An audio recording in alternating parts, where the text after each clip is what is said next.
Welcome to the Dark Archive. I'm Gavin. And I'm Julia. And it's not a two-parter, but there's 2 episodes out right now. So if you're listening to this first, check out the other episode, The Curse of King Tut, after you finish this episode, right? We don't want to misdirect people too soon. That comes later, after we've completely bamboozled them into thinking we know what we're talking about. Well, I feel like you got to say that at the beginning in case people leave early on, but we'll also say it again at the end. We can circle back It's to like that the at the most end. confused disclaimer/hook in the world. Exactly. Well, we have a lot to talk about, so we can jump right into it. I think I did more intro stuff in the other episode. But if you already listened to the second episode and now you're here, you might be like, what the fuck happened to Shyla and Chris? And who is this person? I ate them. Now it's 2 people, 2 little pictures. You can also watch it on YouTube. This is going to be on YouTube or on audio. Oh, that's fun. I didn't know that. And now you know. I do. Glad you made the bed behind you. Me too, actually. I just did that. Should run the fine print on this shit. Yeah. No, that's why I cleaned off the desk a little bit. I mean, there's stuff on there. This is the you have Seinfeld Lego Funko set. Pop. No, there's no Funko Pops. That's a Seinfeld Lego set. And there's Jarrett doing his stand-up. Next to the salt lamp. You're a man of mystery, Gavin Berger. The salt lamp's a little too bright. I'll turn it down next time. You know, we're gonna have so many different people on, so many guests, so many fun surprises. But Julia will be a reoccurring face, as will I. So get used to it. That's Yeah, what I deal gotta with it. Sorry.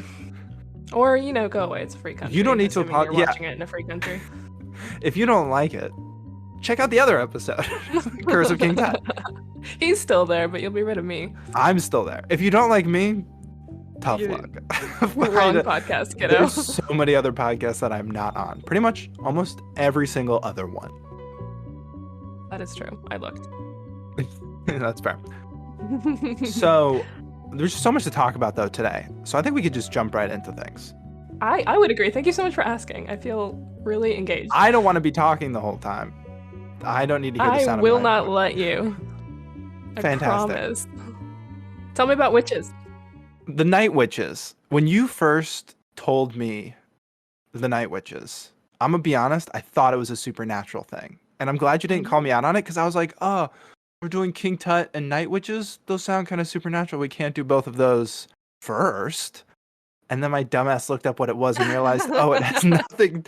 It's a nickname. Some and it's sense nothing to of do with it. self-preservation must have shut you up because I never heard you actually say that because I would have bit your I'm head off. pretty sure I if you had said texted you that, but I'm glad that you didn't say anything. I'm glad you didn't I call went me out. flew under the radar there for me. Exactly. So, Night Witches, contrary to Although there is a popular belief. surprising amount of mysticism involved in World War II, so if you really were feeling bad about it, you could say you're only half wrong. Bro. But I won't. And let you. it makes sense. I'll get to why there's the nickname, but to not even give the whole story away, let's go in order. I'm gonna set the scene right now. Let's be radicals and go in order. World War II, just in case nobody knows what that is. It's the Second World War. There was the first one. We're not talking about that this week. So here's I wrote down some big events in World War II that happened before this. Hitler invaded Poland in 1939. Churchill becomes prime minister in 1940. Of the United Kingdom. Harry Styles crawled through the trenches of Dunkirk in 2017. But well before that, And the actual Dunkirk happened in 1940. Do you already have a correction? I'm just double checking. No, you're good. Continue. The dates? No, you're good. Continue. Do go on. More history World War II stuff happened. That is that's true. That's all that I brought. And then a little bit after this, Pearl Harbor was bombed by the Japanese military on December 7th. Pearl Harbor being in the United States, in Yes. case you were wondering. That happened in December 7th, 1941. So this is Which now before marked that. which marked the entrance of the United States into the war. So this is prior to what you're about to tell us is prior to United States involvement, right? Yeah, pretty much. Okay. It's pretty much exclusively Russia, which they were going by the Soviet Union, right? They weren't like Definitely. yeah. So this story is pretty much exclusively Soviet Union / Russia and Germany. So remember when we were talking about Russia, by modern geopolitical borders is very different than the Soviet Union. Soviet Union encompassed a lot of Eastern Europe. A lot of countries that we now identify as independent and identify themselves as independent were part of the Soviet Union. So Soviet Union and Russia are not exactly synonymous, but if you must, I suppose you could say that. Well, you can feel free to correct me throughout it. So would you say, I know that you know this story. We're not going to lie. You know the story. Would you say that it's more so, it's Russia, right? Then, It's the Soviet Union. or you'd say it's the Soviet Union? All right. The Soviet Union began in 1922 and didn't disband until the 90s. It's the All right. Soviet Union by this point. All right. Hardcore, So, like Stalin's in charge. yeah. Oh, and Stalin is in it. He's in the story. We talk about Stalin. He is, in fact. All right. So we'll get into the story. Before even talking about what the title says of these female pilots, we got to talk about women's role in World War II, Soviet Russia Union. I have everything in my script as Russia, so pretend I'm saying Soviet Union. And if people probably started this podcast being like, you know what I want to listen to? I want to listen to some white boy tell me about women's role in World War II, Soviet Union.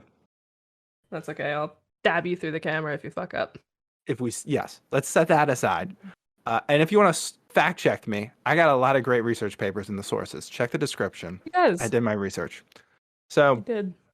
During World War II in Russia, women were expected to exemplify the maternal role by protecting and nurturing children and supporting their husbands or brothers who fought to defend Mother Russia against Nazi Germany. Not a surprise that, like, up until when? Like, well, you also have to remember now?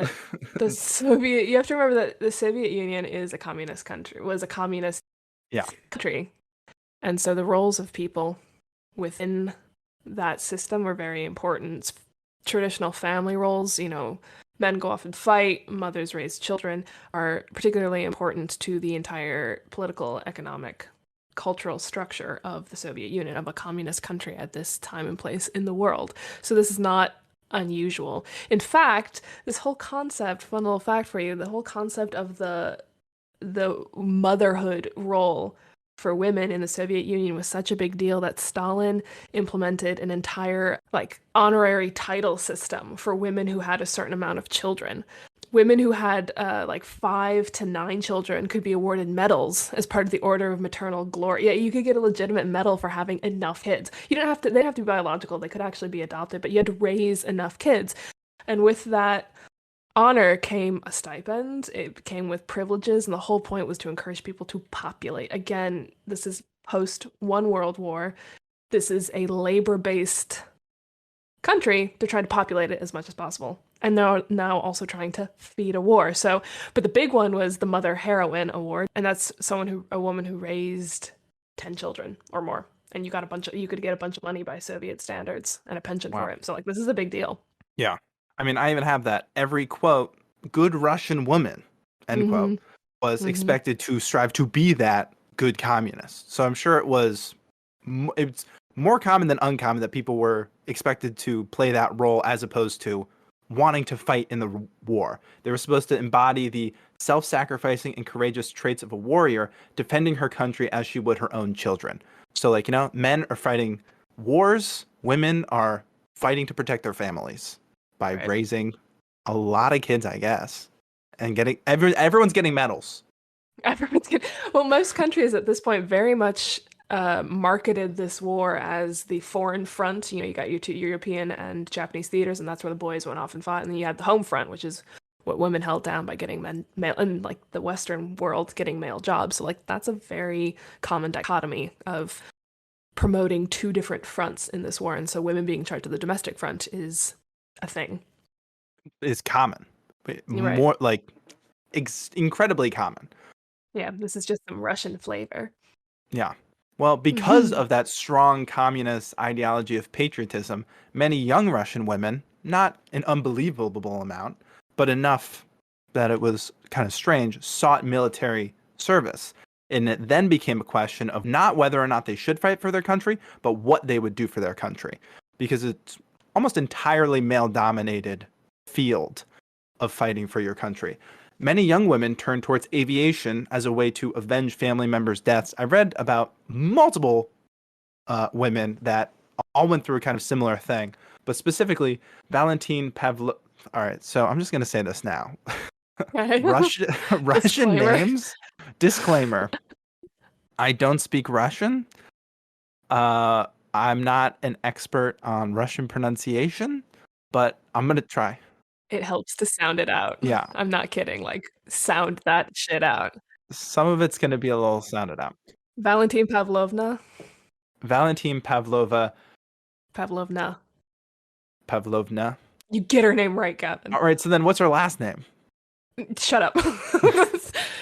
Chueyevna. Chuyevia, probably. Chuyeva. So Valentine Sounds right. sought military service to avenge her father's death. Quote, I wanted to fight, to take revenge, to shoot. Her request for combat assignment was denied after she was advised that, quote, telephone operator was the most vital work she could do. These were common scenarios the young women faced when they inquired about service or special training, and still they persisted to seek opportunities to utilize and improve their skills. In response to the remark, Valentine made her affront evident when she, quote, retorted that telephone receivers did not shoot. That's already pretty badass. That's a badass response. Nothing stacks up to Russian women in World War II. They kicked some ass and took some names. I believe it. Mostly German names. Yes. Speaking of kicking ass and taking names. Do tell. Introducing main character of the story, protagonist, Marina Raskova. You think that's good? Marina Raskova. It had a bit of a white boy accent to it, but yeah, you can't. It could be better. To be fair, I am a white boy. All the letters were in the right. All the letters sense. in the right place. Yes. So Marina Raskova was one of the young women who pursued her ambitions of becoming a pilot. In childhood, she was an aspiring opera singer until an illness at the age of 15 had set her on another path. Does it specify the illness?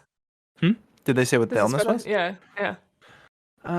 It did not, but that's what Wikipedia is for. It's out of curiosity, because if it's an illness that was bad enough to change her career path, but not bad enough to prevent her from combat. Oh, middle ear infection. Interesting. Oh. Okay. All right. That's interesting. I mean, yeah. I wonder how that affected her flying. Yeah. I would assume that it was some sort of an illness that would affect her ability to sing and hear notes and stuff. So that makes sense. Like if she had a broken leg, that wouldn't really affect it as much. Well, if it's a singing thing, if there's something cognitive going on, she wouldn't have been able to serve a combat role. So I was just curious. Yeah. So that's interesting. So she studied chemistry, engineering, and navigation instead, and became the first woman to earn a professional USSR air navigator diploma in 1934. Very cool. So cool. Couldn't be me. Chemistry, engineering, and navigation? Chemistry was rough enough. I don't need to do the other two. Yeah.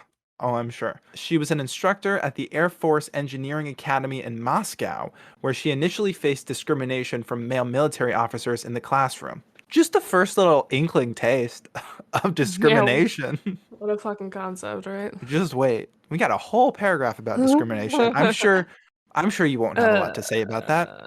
I'm sure you're not going to go off about it. Nope. Sure, I won't use big boy naughty words about it either. No. Well, this is going to be explicit, so you can swear. Too late. Her skill, intelligence, and performance as an instructor quickly changed the male students' opinion. Soon afterwards, the Academy sent her to flight instruction at the Central Flying Club in Moscow. Raskova had obtained her pilot's license a year after passing the navigator's examination, and by 1935, she had taken her first independent flight. By 1938, Raskova established several world records in long-distance nonstop flights. She was referred to as the Russian Amelia Earhart for her piloting achievements, including a 6,000-kilometer flight from Moscow to the Soviet Far East in the Rodina. That's... Good lord, girlie was moving and grooving. Let's see. Are we both doing kilometers to miles? Let's see who can do it first. 3,728. Yep. For all of our American friends. That's quite a trek, quite a distance. That's a biggie. That's a biggie. It reminds me how fucking big Russia is. Oh yeah, like I've never been to Russia. I would like to go at some point, probably, just to after certain world events have concluded. Yeah, maybe not soon, but at some point, Yeah, probably. eventually one day. On the maps, it looks pretty fucking big. And It's yeah. maps are all distorted anyway. So, No, Russia really is that big. yeah, but you never really know what size anything is on a map. But it definitely is huge. There's a huge hullabaloo, has been going on for many years in the map community regarding what map is the best representation of the proportions when you flatten a globe into a 2D object. There's like a whole Yeah. West Wing episode on it. Ask me why I know. Actually, don't. I don't need to expose myself like that. Let's move I'm on. sure it's because you watched The West Wing and then did further research. So many times. So many times. So yeah, tell me about Raskova. So she was cruising through records. When was Amelia? I should have done even more Amelia Earhart research was the before 20s this and moment. 30s. Was she? Let's see. She You disappeared. doubt me? Yeah. So yeah, literally right around the same time.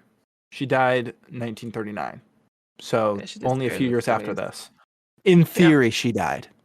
In theory. Yeah, she and Elvis shacked up all the years. Yeah, we'll put it in quotes. Together with co-pilots Valentina Dubova Oh dear, where are you? and Paulina Osipenko. Osipenko. The flight from Moscow to the Sea of Okhotsk took 26 hours and 29 minutes to complete in September 1938. 26 hours and 39 minutes. Think about how slow planes are in 1938. Yeah. Even like nowadays, like even flying a plane for 26 hours nowadays.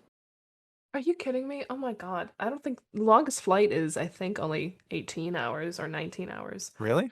Yeah, I think it's from London to Australia or something. Probably. Wow. So even still, 26 hours. If you thought traveling to Vietnam was bad. It was so bad. It was so bad. It was time change. It was rough. Oh my god. And how would they even know the different time changes and stuff in this 26 hours flight? When were time zones created? 1883. Well, there's one of the roles, and depending on what kind of plane you're flying and what kind of mission you're running, there's one person's job is to literally look at the plane and look at landmarks on the ground and figure out where they are. And they have compasses and things like that. So they knew where they were at any given point. You can't fly a plane analog without having some method of figuring out where the hell you are and where you're going and how fast you're getting there. But yeah. And you're going, it was probably so dark. No, I'm sorry, the sun probably didn't set that much when they were flying, because they were flying high up and in a northern latitude. Interesting. Yeah. So the 3 Soviet female pilots were the first to be awarded the title Hero of the Soviet Union. Undoubtedly, she was the inspiration for many other young women to pursue aviation during this time. By the end of the 1930s, Soviet female pilots accounted for nearly 1/3 of all pilots trained in the USSR. That seems like a big number. Impressive, because in the UK and the US, pretty much exclusively, women were carrier pilots or transfer pilots. There weren't a ton of female pilots. There were, but first of all, they weren't doing combat for the most part, like these ladies were, and there weren't a ton of them. Well, yeah, the fact that 1/3 of all of the pilots trained in the USSR were women. That's impressive. And we're just talking about how years earlier in the 1930s, it was like, you'd be a telephone operator. Like that's where we don't have enough telephone operators. Right. Go make yourself useful. Grab me a coffee while you're at it. Yeah. Oh my gosh. Insane stats on the board already, and we haven't even gotten to the night witches. Tell me the good stuff. So when the Germans invaded in 1941, young aspiring ladies wrote letters to Raskova seeking her advice regarding how they could best use their flight skills to serve their country, and more pointedly, how they could get to the front, preferably in an Air Force unit. Raskova used her personal connection with Stalin through her position on the People's Defense Committee to obtain approval for forming all-female aviation regiments. That's like Just the got Stalin tucked in the back pocket there. yeah, that would be if I guess if you were on a committee with like Joe Biden and somebody was like, "Hey, I'd love to do this," and if you just emailed Joe Biden and went, "Hey, can we do this?" and he was like, "For sure." Yeah, you got it, bud. See you for Sunday dinner. Like, Yeah. Reportedly, Stalin, quote, seemed to have a general personal interest in the women and their record-breaking flights and was deeply interested in the young female pilots for their tremendous international propaganda value. yeah, there it is. There it is. There it is. That's where it comes in. He's like, propaganda, Uh-huh. women. It all comes back to God, propaganda. maybe this whole communist state thing isn't the best option for my country. How do I sell it? How to Yeah. sell a bad product? Women are flying. Big old novelty extravaganza. Mhm. So in October 1941, Raskova was granted authority to select candidates for her 122nd Composite Air Group. This selection would later be reorganized into the 586th Fighter Aviation Regiment, the 587th Day Bomber Aviation Regiment, and the 588th Night Bomber Aviation Regiment. I can tell by the drop in your voice that that's the important one. That's the one that we're going to talk about Is that some foreshadowing, Gavin? a little bit. So all of these people, I was about to say they're emailing her. They're emailing Raskova, but in the real version of an email. So they're just mailing letters. Minus the E. Yes, got it. So there's all these candidates, and they were being divided into 4 different categories. I assume people are really only getting their specialty in what their skills and background would best accommodate Yeah. them for. That being pilots, navigators, mechanics, and armorers. Many candidates had been trained through Aviation, a paramilitary organization that provided flight training and combat skills prior to the start of the war, and many were university students with technical knowledge and skills. So imagine just being a college kid, woman, and sending letters being like, I want to go fly. And then they're like, all right, like these are young people. Yeah, yeah. Well, any older and they'd have kids, Exactly. and their primary function would be mothers. Yeah. So Yeah, I would assume it was probably hard for mothers to transition to a different job, especially if you've got like 10 right. kids. And especially if your male support system is off on the front. Yeah. And also if probably all of the males in your life are telling you not to do it. Yeah, that kind of puts a damper on things. Yeah. So these are all like young women who probably aren't even thinking about kids. They're like, I want to serve my country and I want to fly, which so badass, especially in the early 1940s. Probably not an easy thing to do, to break to mom and dad. You got to understand that aviation is like 20 years old at this point. It's 30 years old. The Wright brothers' first flight was 1903, pretty much rounding up 1904. Yeah. This is the second war aviation has been used in, the first being World War One, and as we're gonna learn, World War One planes are pretty much giant kites with a motor. You just hang on and hope. So these aircraft, this is one of the dangerous jobs. I think actually by lethality, the most dangerous job in World War II was to be a front gunner in one of the planes because it put you right in the line of fire. So like flying was very dangerous in World War II. Because I mean, at least if you were in the back of the plane, I guess you had a chance of maybe not dying first. But if you're in the front, bullets are coming towards you, you crash. Yeah. You're gone first. Yeah, it was the bombers in the belly that got hit. Yeah. And these jobs, they required a lot of training. Candidates for either fighter or bomber pilot positions were required to have a minimum of 500 hours of flight time training, which was a high standard for competition. 500 hours. How many hours did we need to get our driver's license? Oh, that's such a good question. I think it was, oh my God, it was so long ago. Was it like 20 something? I think it was in the 20s. I think it was only in the 20s to drive a several ton vehicle. And like that felt like a lot of time. So much. So 500 hours as like right out of school. I mean, we'll get into it. These women pulled long days. That's 20 days worth of flight experience. Straight. Yeah. If you were to just be doing that, no sleep, no eating, nothing else. The 122nd pilots were put through nearly 3 years of intensive flight training that was condensed into a program lasting only several months. So, I'm sorry, 3 years worth of training down to a couple months. Hmm. That's ridiculous. That's ridiculous. I'm sure even if you did those 3 years of training, I'm sure even those 3 years were all intense. Hell yeah. It's not like it's 3 years of relaxed training Right. into a tight few months. It's 3 intense to a few intense. I wonder how much of this acceleration and intensity had to do with the fact that it was just wartime and they were trying to crank out as many trained pilots as possible, and how much of it had to do with just the nature of this regiment. This was a slapdash project. That probably also with the fact that people need to train them. So that's taking those people away from other stuff that Right. you also have to have people training them. So probably just all of the resources and everything and just cranking them out. Typically, training was 10 courses a day plus 2 hours of drills, while navigators additionally studied Morse code and thus enjoyed extended schedules, rising earlier than the other students who slept on average 5 or 6 hours a night. Raskova Oh, was that intent on training superb, highly skilled pilots and often utilized surprise nighttime drills to prepare these young women for frontline conditions.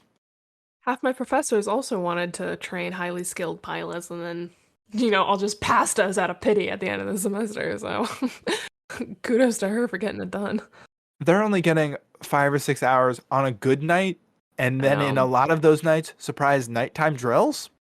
Awful. Gotta wonder how much an accelerated timeline diminishes the impact or the success of their training, just because they're doing it on minimal physiological resources like sleep.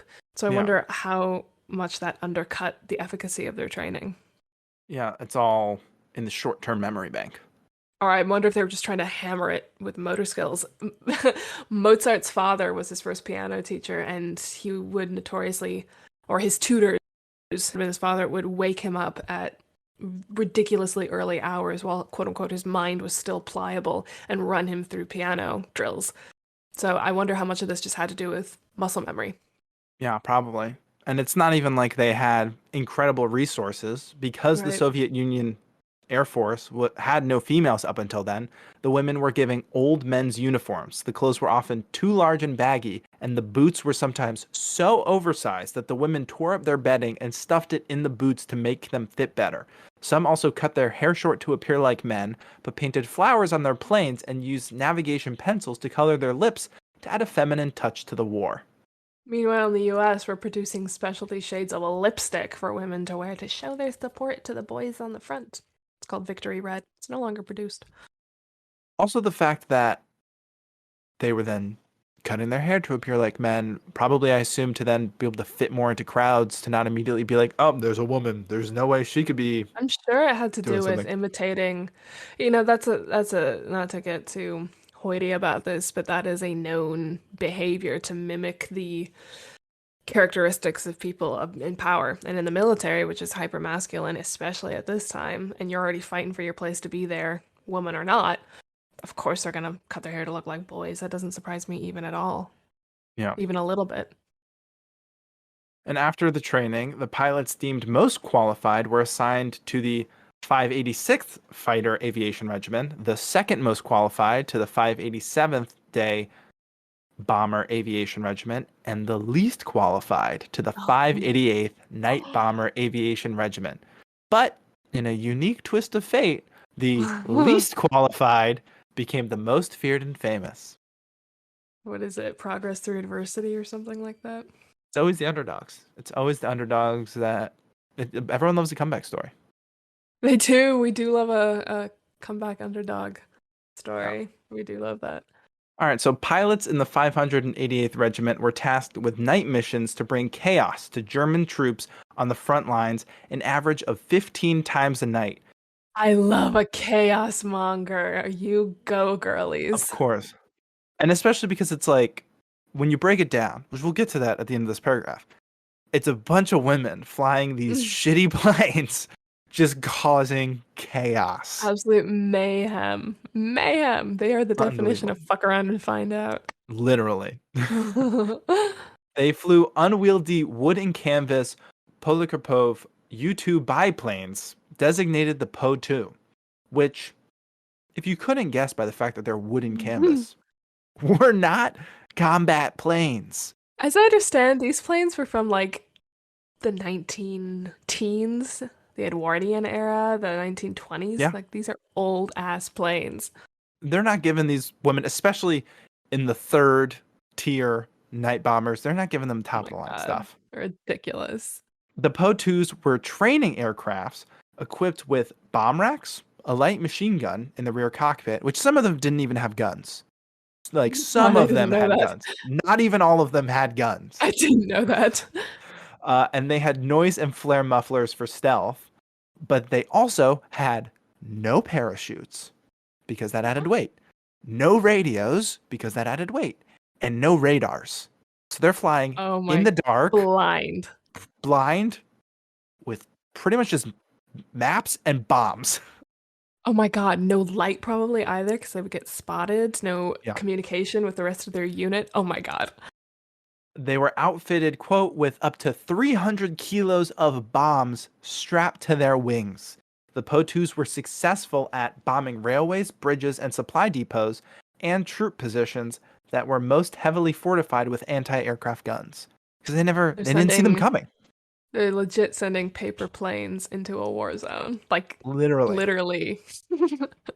And as we were saying, the aim was to maintain a state of chaos by flying at targets at regular intervals, interrupting or forbidding the Nazi sleep, keeping the troops on constant alert and therefore additional stress. Po-2s would travel in pairs, one approaching the target to attract attention as a decoy, and Oof. the other under stealth to drop the bombs. I The do not want to pilots, be the decoy. yeah, that sounds just as scary It's like as a shitty carrying job. all of the bombs. No, I suppose, but at least theoretically, if you're the one with the bombs, no one's looking at you. Bro. And then all the ones like they're like, oh, look at that wooden canvas plane. What is that? Glad we Someone lose got that. something? Wait a minute, what? Oh shit. Equally scary and badass.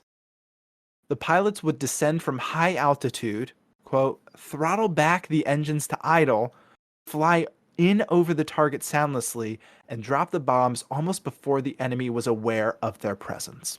Badass. It's like So whispering death up badass. there. They just swoop in, drop the bombs, and they're out of there before they even realize what happened. True definition of silent but deadly. Very cool. The ladies took pride in their relentless harassment bombing missions. Fuck yeah, they did. Like, why wouldn't you? That's insane. So badass.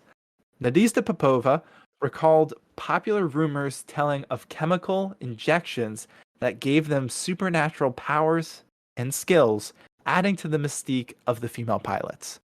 As if a fucking woman couldn't just, do her job and execute it effectively. She has to be injected with all this shit in order to be half as good as a man is. I mean, it was probably pretty cool to be walking around as a night witch and hear people be like, oh my God, I hear she's like superhuman with all these injections and shit. And she'd be like, it'd be very entertaining if that was her, but it's so offensive. Oh my goodness. For sure. And Oh the my fact goodness. that, women are good. This is a tale as old as time. Woman Right. is good at something or can do something. She must be Lies. a witch. She must be a witch. Classic. There's no way. There's no way she could Really do that. didn't reach far into the barrel of narrative there for that one. Just pulled the one off the top. No, like that. Let's see. What's the excuse of why she can do all this? Witch. She's a witch. That's it. Chalk it off to Dude. her being a witch. So when the pilots would idle their engines, you could only hear a soft whooshing sound from the wind off the plane, which were described as the eerie sound of a witch's broom as it quietly glided in to drop the payload of bombs. But they would only compare it to a witch's broom if they knew women were flying it. Can you imagine if men, they wouldn't be calling them witches. They would. What do you think they would call them if these were men? I wonder if something related. Well, if it was men, they'd call them like Top Gun and Pilots. some like bats. But like they'd call them pilots. Like bats, I guess, maybe. I don't know Something if bats. like whispering death or something. Yeah, they'd call them like. That's why all the Old Spice deodorants are all like glacier. They'd be like, yo, those pilots, like, that's just floating death coming by. Right, exactly. Fresh spring versus grizzly tears. Exactly. That's basically anything between men and women throughout time. It all comes back to deodorant names. That's the perfect representation. I really do feel like it's a really solid analogy. I think so too. It's very apropos. Yeah. So these women, finally, now we've come to it. The witches' brooms. These women were referred to as Nachhexen, or night witches. Would you say that was pretty good pronunciation? Nachhexen. Was that good It pronunciation? was enthusiastic. That's better than being wrong. Nachhexen. I think that's somewhere right. You got a lot of participation awards in like grade That's school, good. didn't I you? appreciate it. Yes. Oh yeah, I did. Or night witches, a decidedly mild moniker bestowed on them by German troops that indicated the endearment extended to the nocturnal bombers. So Yeah. they're for obviously they're killing all these Germans. The Germans had to respect them a little bit for their strategy. Oh hell yeah. And I'm sure especially when they found out it was all women. Yeah, yeah, Nachtexen. How badass is that in German? No. The Nachtexen. It's so cool. I cannot believe they didn't repurpose that call name for the token woman in Top Gun Maverick. Oh, true. That would I be think her name was such a Phoenix or great. something. No, it was right there. They could have done Yeah, that. right there. So good. So, obviously, as you might know, I don't know if you know this, Oh my uh, god. but Dazzle me, Gavin. sometimes in some fields, there are double standards between men and women. I know. You shut your lion mouth This right might now. be this might be a lot to take in. Oh You my process god. this however you need to process it. My world has been shaken to its very core. Every belief I held dear has been completely violated. I have not rather seen the light, but rather stared clear into the abyss. I know now that truth is not sacred. Do continue. So the women were conscious of the tacit need to prove themselves constantly to men as pilots and to Russia as patriots. And the women were acutely aware that they had to meet or even surpass the standards set by male aviators who scrutinized their skills. This fueled their drive to always be prepared and continually hone their combat flight skills, but it also added the stress of identity. Obviously, again, I may not be the best person to talk about it, but we'll see. There was a double standard assessment of the women as soldiers using the same skills and training and performing the same jobs as the males. Obviously, this is not a new conflict. Yeah. It exists in probably arguably every single field ever. I mean, ask any woman who works in a male dominated field. She has to work twice as hard and achieve twice as much just to be considered on the same level as her male colleagues. It's Yeah. ridiculous. Especially if you're in a field Communist that's Soviet dominated. Union. Yeah, so where gender roles are particularly firm. Yeah. So, and obviously, like, they've had these roles for however many years, and there's a lot of women breaking those stereotypes, but I'm sure that even those female pilots, their families were probably like, listen, that's so great that you're fighting for your country, but like, Mm. when are you going to wrap up and give us some grandbabies? I Like, mean, that's exactly what happened when men came home to the UK and the States after the war. They're like, hey, thank you for manning all these jobs and keeping this country running while we were gone. But could you get back in the kitchen, please, so I can get my job back and you can, I don't know, pop a baby out or two? yeah, we're missing a few telephone operators, actually. The I mean, phone lines have been if you down. want to keep your nurse job, you can. Like, I'll let you do that. You look better in the hat anyway. But if you could get off the assembly line, that would be great. Yeah. So the dual identities of woman and fighter and the expectations of both roles obviously brought conflict. Yeah, Often, quote, the men were repulsed by women who behaved in a tough or cruel way, even when they did the same themselves. of course. Not a new concept. And No. yet there remained an expectation that their duties were well executed. A young female who volunteered her service for the firing squad to execute deserters was the recipient of alienation from the males in her mixed unit who refused to speak to her.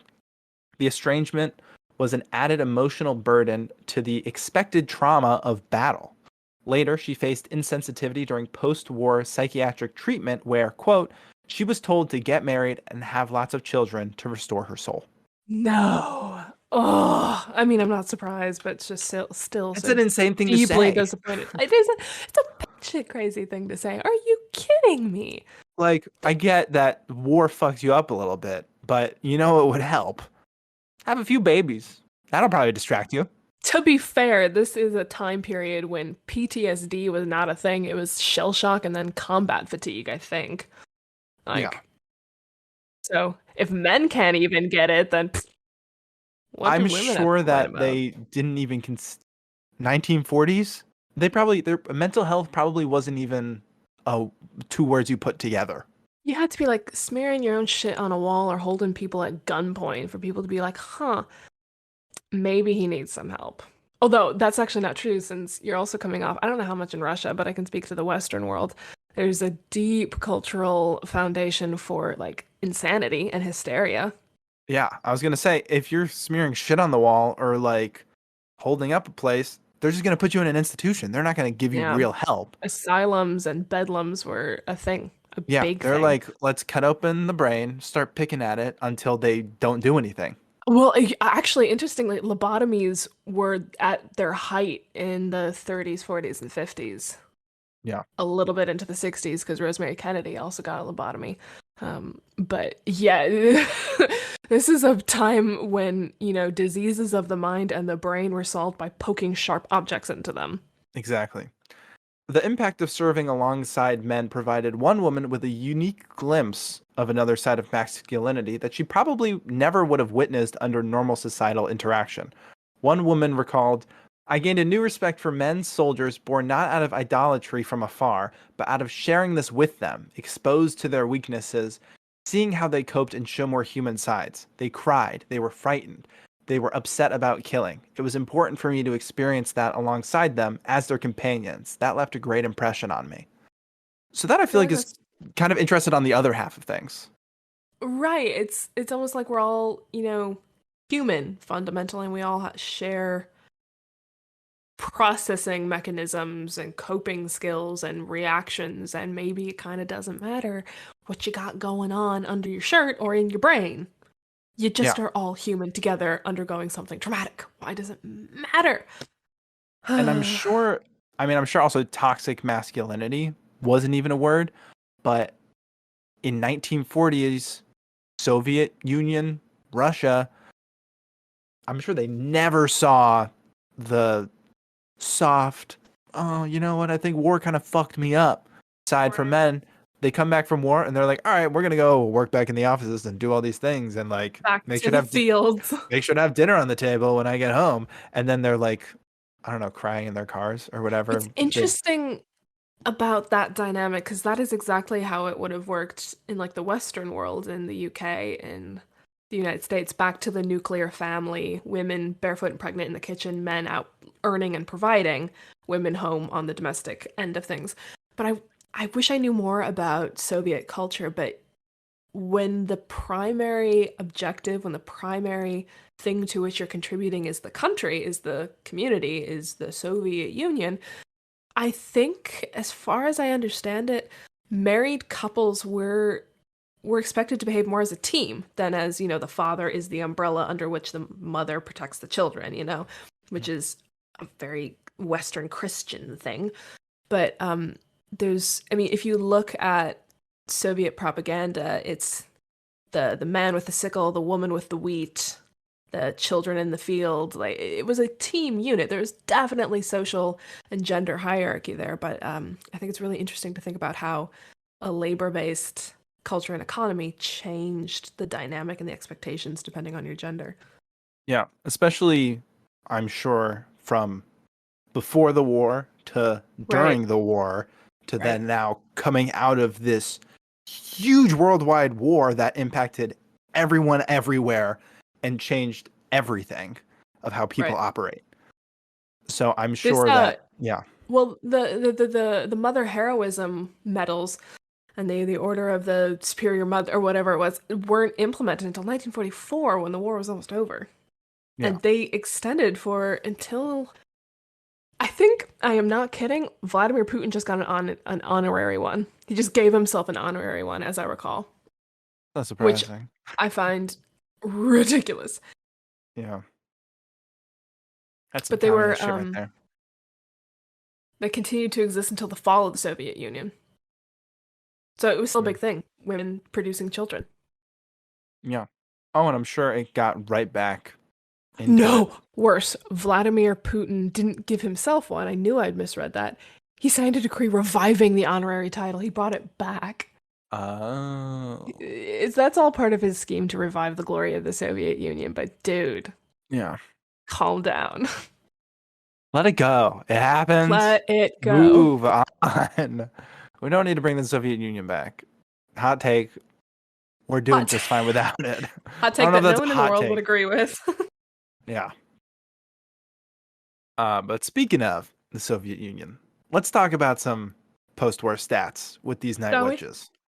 From June 1942 to October 1945, the unit flew approximately 23,672 combat sorties, which is sortie, is an attack made by troops coming out from a position of defense, especially the runs and such. They collectively logged 28,676 flight hours and dropped over 3,000 tons of bombs and 26,000 incendiary shells. Holy shit. Just remember, folks, a ton is 1,000. So 3,000 times 1,000. That's how many bombs they dropped. It's a lot of bombs. It's about how many It's a lot of hours, and that's only over the span of just over 3 years. Not even 3.5 years. That's a lot of boom. Talk about bang for your buck. Yeah.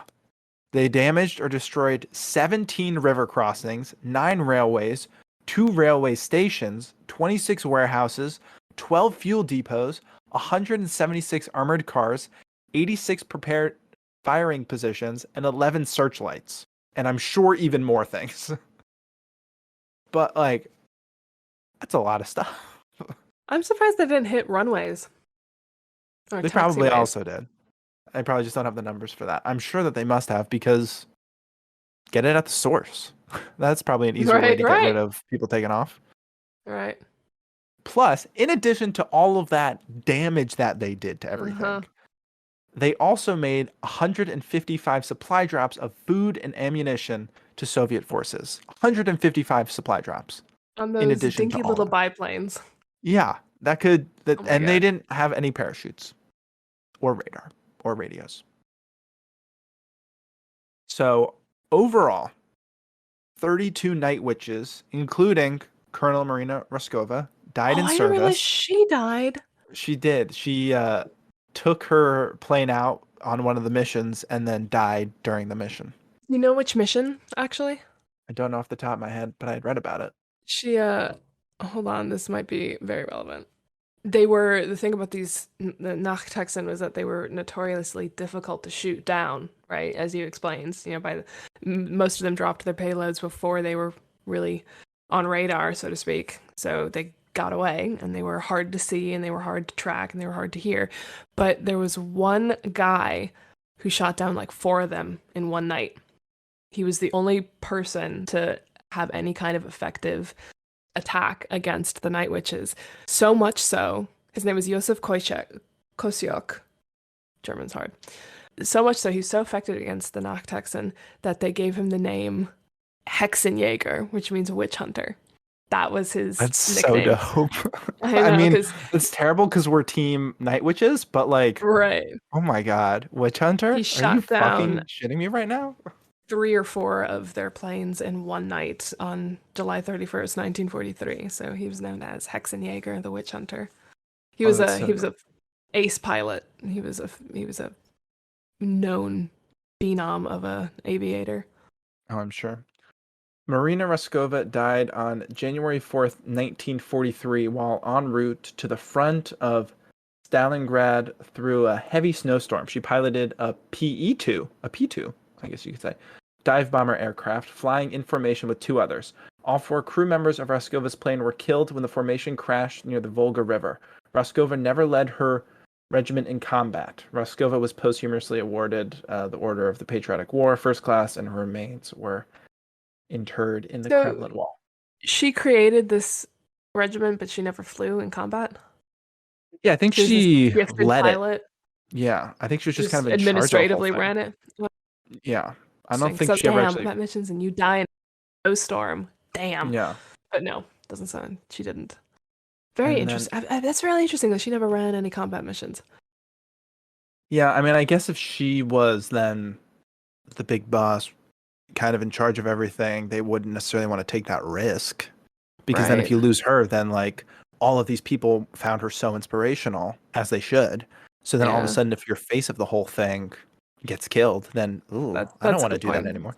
But honestly, out of what was it, like 261 members of just the Nachthexen, only 32 died. That's fairly impressive. And not all of them Yeah. were I'm reading that not all of them were plane crashes or combat deaths. Some of them were just tuberculosis. Yeah. Oh, because also in the tiny little planes, when you would fly, there was no front. It's not a windshield. They had better names, but like there Yeah, was I no get that. windshield. Yeah. So if they like lifted their hands, they would like immediately freeze or like and like their faces were like frozen as they Oh were doing these night runs. God. In And it was Russia. yeah, at night in Russia Oh in my these like God. little tiny wooden canvas planes, they were freezing. I didn't even think about that. Of course, some of them got freaking tuberculosis. Yeah.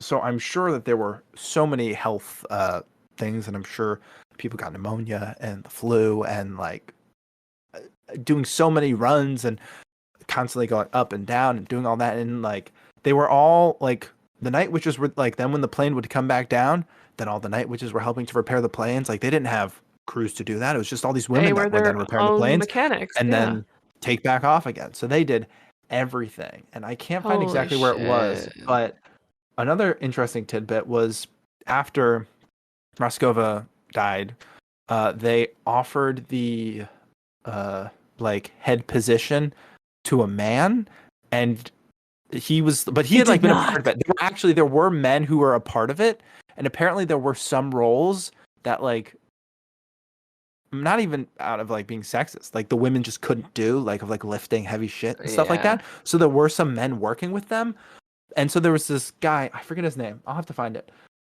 who had been working with them and like became a solid part of it, and they offered it to him, and he was basically like, I don't know if I can do this. Like he was like, I don't think I should be Good. the one doing this.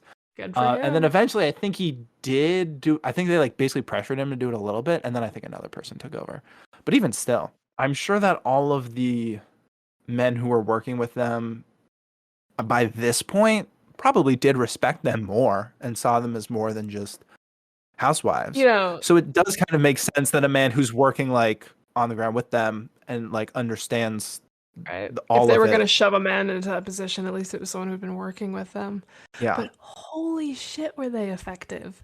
The most successful female pilot in the Soviet Air Force was in this unit, and she flew over 1,000 sorties, over 1,000 missions. In like just over 2 years. Maybe Oh not for my that whole time, but God. even still. She had already received the Hero of the Soviet Union award after her first 825 bombing missions. But by the end of the war, she had a total over 1,000. Her name was Irina Fyodorovna. Irina Fyodorovna Sabrova. 1,000 missions. And Chickie was like, how old was she? Born in 1914. She was like in her 30s, 20s. Good Lord. And I mean, a lot of them did get the honor. Oh my God, she was 20. She was fucking 20. Yeah, 1914. Oh my God. Could you imagine doing that a few years ago? I know. Like she was like in her early 20s, early to mid 20s. Doing all that? For most of this. Jeez. I mean, a lot of them did receive a lot of awards. 89 Soviet women won their country's highest honor, the Hero of the Soviet Union Award in World War II. 22 of those were night witches. So that's as they should be. dope. One of the women who won that award is the deadliest female sniper in history. She won the Hero of the Soviet Union. Her name was Ludmila Plavichenko. She had a confirmed 309 kills during the war. Deadliest That's female sniper on record. crazy. I know, right? That's badass. That's so I cool. know. She was a baddie too. That's As I crazy. recall, she wouldn't use a scope because it would give away her position from the light glinting off of it. So, as I recall, she did it No without a scoping? scope. No scoping, baby. Wow. Nutty. Badass women. However, despite being the most highly decorated unit in the Soviet Air Force during the war, the Night Witches Regiment was disbanded 6 months after the end of World War II. And when it came to the big Victory Day parade in Moscow, they weren't included because it was decided their planes were too slow. Ain't that just a really macabre bit of irony, a little wicked bit of bullshit? You know what that is? That's the last nail in the coffin. That's what that is. Uh-huh. You mean the two slow planes that you put them in that made them Yeah, so effective at their job? the little tiny wooden canvas Po-2s that barely God, flew, that they're like, actually, you send a regiment of accomplished female pilots into battle in paper fucking planes. They not only make it work, they go above and beyond all expectations for that position, and then they don't even get any recognition, public recognition, because the planes are too slow. Oh my God, that is the worst insult to injury. Holy hell. so bonkers. You put them in those planes. No. Ugh. So that's the story of the Night Witches. Such a good one.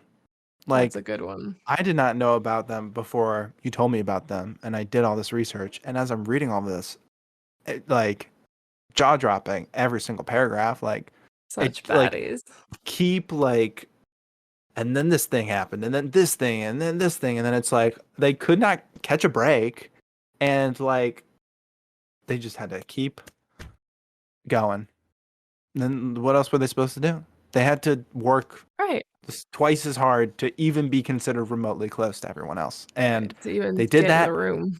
fucking crushed it, and then So they're cool. not in the parade. I want there to be a movie about this. I think there might be. I don't think it was a big movie, but or maybe it was more of a Oh, it's just documentary. not or it's just not an English movie. True. Yeah, they should make a But big budget movie about this. I know, I think in like 2019, it wasn't even really super talked about thing until someone wrote a book about it. I believe it was 2019. whatever you do, don't let Michael Bay anywhere near it. Yeah. It looks like there's a movie made in the 80s. Yeah. In 2019, Kate Quinn helped revive interest in the Night Witches when she published her novel, The Huntress, in which one of the few main characters, Nina Markova, becomes a Night Witch and fights the Germans. Oh, so that might be like a YA thing based on it. Yeah, Even still, yeah. let's make some fiction This that takes part of this. this would be such a good story. This would be such a good story. It would be. I wonder if like a relative of what's her name, Raskova, like a descendant has like the rights to it. I Or wonder. actually, I wonder if she even has descendants. That's a good question. Oh, she did have a child. She did. Was she married? They weren't always actually. She was married. Her husband either died or they got a divorce because they were only married through 35, but she died in 43. Yeah. They were, Tanya Raskova. so maybe she had a baby. She had a baby before this, I think. Like before she did all this. So it's not even like she's one of these young women right out of school. Yeah, Yeah. no. Oh, Polina Osipenko also died. I mean, yeah, a lot of them. Yeah. Died. Oh, they're buried on the Red Square in the Kremlin Wall necropolis. Yeah. Oh yeah, they got divorced in Interesting 35. that that was not as taboo in the Soviet Union as it was other places. I mean, it was probably still pretty taboo, but Yeah, but I've heard of it before. not enough to like be a career-ending thing, obviously. Clearly. Because this is before she even got involved in the military. She didn't get involved into the military until 6 years later. Yeah. Wow. Holy crap. Jeez. Holy beans. Yeah, I wonder Well, what her yeah. children are up to. Well, she had one child, so Right. hopefully that child had other children and are kicking it today. One would hope. What a bonkers story. What a bonkers story. Truly. Just the amount of obstacles they faced and hurdles they overcame to just being Oh my gosh, even so be much. allowed at the table, let alone be highly effective at a job no one else wanted. Yeah. And especially there were the 3 different regiments, and this is then where the worst pilots and everyone came out of. Right. That's the interesting bit to me. That Why there would was you like have the your fighter worst one, pilot? Yeah. the day bombers, and the night bombers. Why? Yeah. I'm sure Why would they put their shittiest bombers at night? Well, I'm sure they wanted their best pilots and the best planes just because that was the economic choice, right? That was the smartest choice in terms of keeping everyone alive and effective. You want to know how they could have solved that? Giving them Give better everyone- fucking planes. Just everyone gets a decent plane. Yeah. Just make some better planes for the people who are flying at night, Oh my keeping the God, Germans awake. risking their life. Why is there a film? I demand Hollywood interpretation. You know what's gonna happen? Someone's gonna make a film, and you're gonna be like, "Yeah, it's not good. They didn't do it justice." Probably. I'll probably be really pissed at the costuming. Yeah. Well, that's the Night Witches, the aviators who bombed the Nazis. Die Nachthexen. Pretty dope. Marina Raskova, badass, certified badass. Certified. Codified even. Yeah. Jeez. Well, you know what's the best way to end a podcast? What's the best way, Gavin? Why don't you tell me? By ending it. That's it. There it is. That's a wrap. That's a wrap. This podcast is produced and engineered by Gavin Berger with High Tops Media. The Dark Archive is co-hosted by Gavin Berger, Julia Siegel, Chris Massarelli, and Shaila Jayasinghe. Our theme music is composed by Jeffrey Taylor. You can rate and review The Dark Archive on Apple Podcasts and Spotify, and check out more episodes of The Dark Archive available on Apple Podcasts, Spotify, YouTube, or wherever you get your podcasts.